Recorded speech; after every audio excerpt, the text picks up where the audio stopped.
আসসালামু-আলাইকুম tuber Bipu থেকে সবাইকে স্বাগতম জানাচ্ছি। অনেকে আমাকে প্রশ্ন করেন, ভাই আমি কপিরাইট এবং কমেন্টের বিরুদ্ধে ভিডিও দিয়ে 1000 সাবস্ক্রাইবার এবং 4000 ঘন্টা ওয়াচ টাইম কমপ্লিট করে ফেলেছি এবং পরবর্তীতে যদি আমি ওই ভিডিওগুলো ডিলিট করে মনিটাইজেশনের জন্য অ্যাপ্লাই করি আসলে কাজ হবে কিনা।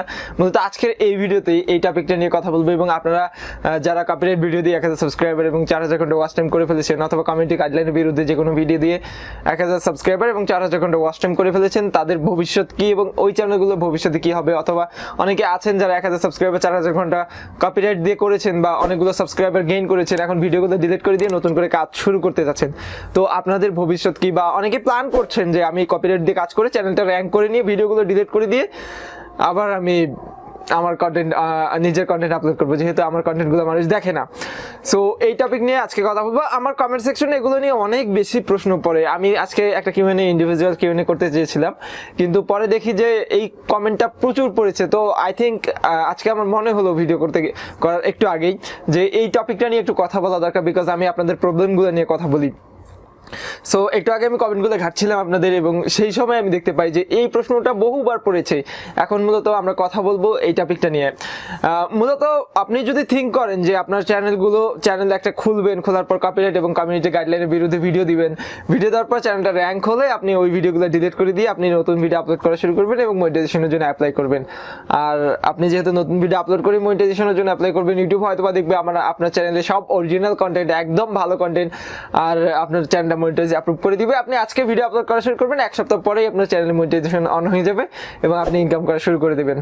এই ধরনের চিন্তা ভাবনা যদি আপনার মাথায় থেকে থাকে, থেমে যান এই পর্যন্তই, আপনার জন্য ইউটিউব না, আপনি অন্য কোনো প্ল্যাটফর্মে ট্রাই করতে পারেন।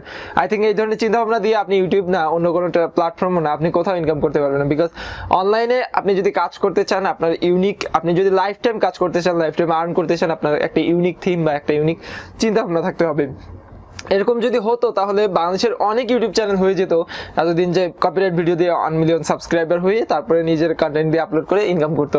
সো ইউটিউব কিন্তু এত বোকা না। আর ইউটিউবের রিসেন্টলি আপডেট যেটা এসেছে সেটার ফলে ইউটিউব যেটা বলেছে যে ইউটিউব ভিডিও যেগুলো আপনি প্রাইভেট করছেন ওগুলোর ভিউ বা সাবস্ক্রাইবার কাউন্ট করবে না। আবার যে ভিডিওগুলো ডিলিট করেছেন ওই ভিডিওগুলোর ওয়াচ টাইম এবং সাবস্ক্রাইবার কাউন্ট করবে না। আপনাকে পাবলিক ভিডিও দিয়ে, আপনার নিজের যে ভিডিওগুলো আপলোড করা আছে চ্যানেলের মধ্যে পাবলিক করা আছে, ওই ভিডিওগুলো দিয়ে আপনার 1000 সাবস্ক্রাইবার এবং 4000 ঘন্টা ওয়াচ টাইম করতে হবে। সো যারা চিন্তা ভাবনা করছেন বা ইতিমধ্যে কাজ করছেন যে আসলে আমি কপিরাইট দিয়ে করবো, পরে ডিলিট করে দিয়ে নিজের কন্টেন্ট দিয়ে অ্যাপ্লাই করবো, এরকম যদি আপনার চ্যানেল হয়ে থাকে বা এরকম যদি আপনার চিন্তা ভাবনা হয়ে থাকে, তাহলে আপনি কখনোই ইউটিউবে মনিটাইজেশন অ্যাপ্রুভ করতে পারবেন না।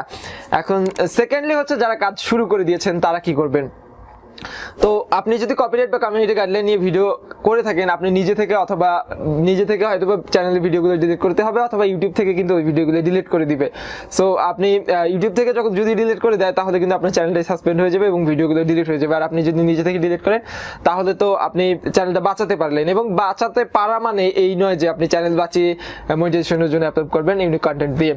তো আপনার চ্যানেল বাঁচানো মানে এই যে আপনাকে নতুন করে আবার 1000 সাবস্ক্রাইবার গেইন করতে হবে ওই চ্যানেলের মধ্যে, এবং 4000 ঘন্টা ওয়াচ টাইম পেতে হবে। অর্থাৎ যে ভিডিওগুলো আপনি আপলোড করবেন আপনার নিজের কন্টেন্ট, ওই কন্টেন্ট দিয়েই আপনাকে 4000 ঘন্টা ওয়াচ টাইম এবং 1000 সাবস্ক্রাইবার গেইন করতে হবে।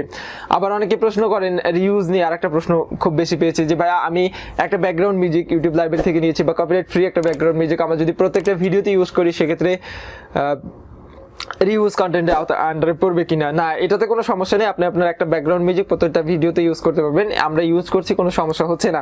তো আমি মোটামুটি দুইটা টপিক ক্লিয়ার করে দিলাম। একটা হচ্ছে ভিডিও ডিলিট করে দিয়ে মনিটাইজেশনের জন্য অ্যাপ্লাই করা যাবে কিনা, সেকেন্ডলি হচ্ছে রিউজ কন্টেন্ট সম্পর্কে। তো আমি চেষ্টা করলাম এই ছোট্ট একটা ভিডিওতে পুরো বিষয়টি আপনাদেরকে ক্লিয়ার করে দেওয়ার জন্য, বিকজ এই দুইটা জিনিস নিয়ে প্রচুর কোশ্চেন আসে, প্রচুর।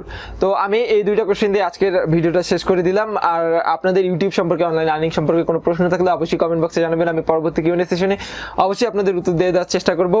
এতক্ষণ সঙ্গে থাকার জন্য ধন্যবাদ সবাইকে। চ্যানেল নতুন হলে অবশ্যই সাবস্ক্রাইব করবেন, কমেন্ট করে জানান ভিডিওটি আপনাদের কেমন লেগেছে। আজকে পর্যন্তই, সবাই ভালো থাকবেন, সুস্থ থাকবেন, আমার জন্য দোয়া করবেন। আল্লাহ হাফেজ।